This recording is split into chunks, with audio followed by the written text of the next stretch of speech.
On today's date of March 13th, the Finns finally have to surrender and sign an armistice to end the Winter War. A crazy Pole saboteur does the most insane thing and takes out a German U-boat in Greece. Hitler walks through raindrops again and avoids a very serious assassination attempt.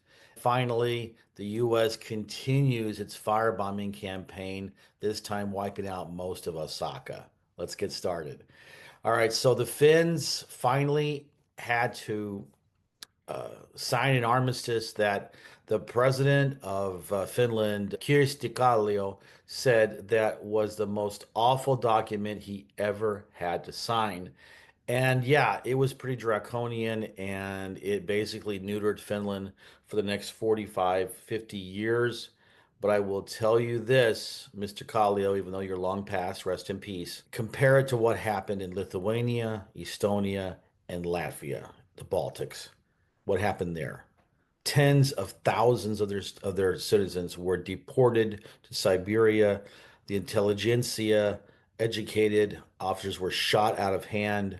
So I think that what Finland salvaged with their valiant fighting in against the Soviets, against insurmountable odds, with very little to negligible help from the democracies who refused to protect one of their own.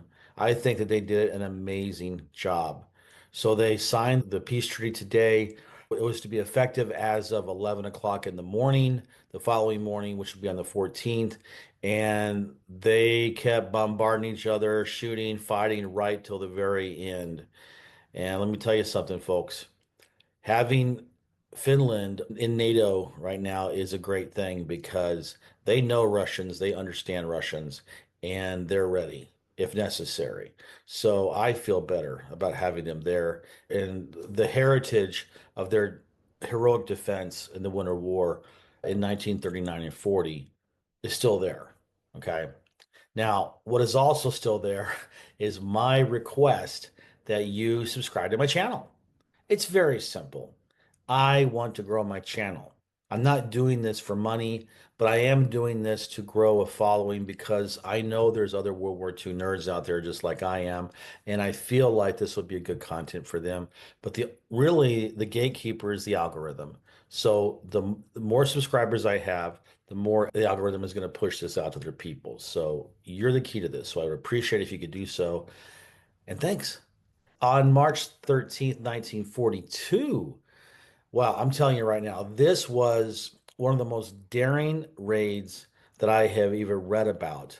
And I'm sure that most of you don't know about this, but there was this Polish operative.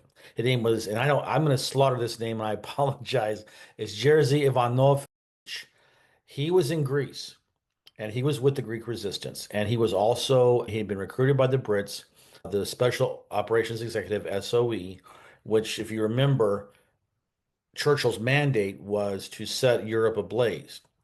Well, on this evening and into the 14th, so I'm gonna put it in this date for our chronicle, he swam across a harbor, a Greek harbor, carrying all these explosives with him up to a German submarine, which was moored in port, German submarine U-133. He placed those explosives on the sub because the sub was getting ready to go off on a combat mission.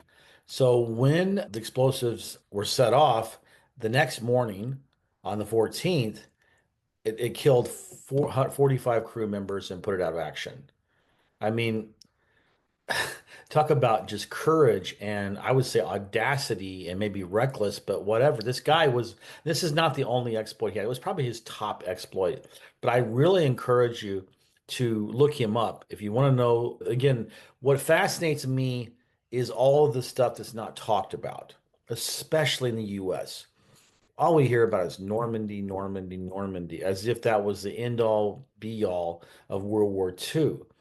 There's this entire mosaic of stuff that happened, every little bitty thing, and I want to know all about it. And I'm one of those guys that if I know about it, I want to share it. So that's what I'm doing here with this chronicle. And so one man swims across a harbor with explosives, attaches them to a U-boat. U-boat is put out of action and 45 Nazis killed. Wow. What an accomplishment. Postscript, just so you know, he was later betrayed by a traitor in the Greek resistance. He was captured by Gestapo, tortured, and killed, which happens too many times to those people in the resistance. What is not going to happen ever is I'm not going to turn you into the Gestapo if you don't like this video. But I would prefer that you do. In fact, I hope you would like this video because getting back to my previous statement about subscribers, when YouTube sees engagement, when someone likes a video, when someone leaves a comment, YouTube goes, hey, I'm going to show this to more people because this person liked it. So it's very simple. It's the tyranny of the algorithm. So if you could do me a solid, I would really appreciate it. Thank you. On March 13th, 1943, Adolf Hitler dodges another bullet. In this case, it wasn't a bullet, it was a bomb. But at this point in time, the incompetency of the German resistance was quite interesting and sad, of course. It was always the officers that couldn't pull the trigger. They had taken an oath to Hitler personally, and that was so important to them. By this time, this is March 43, the war was over. Anybody, and these German officers were smart. They knew that they could not beat the Soviet Colossus. Not to mention the fact that Hitler had stupidly declared war on the United States. Now you had the two major industrial powers, military powers, were now against them on two fronts. There was no way they were going to win at all. And we see what happened to Germany after they lost. That could have been maybe avoided if they had gotten rid of Hitler and were able to do a negotiated peace. But nope, that was not going to happen. In this case, the conspirators had tried to get Gunther von Kluge, the general, to back them up and arrest Hitler when Hitler came to visit von Kluge's command center.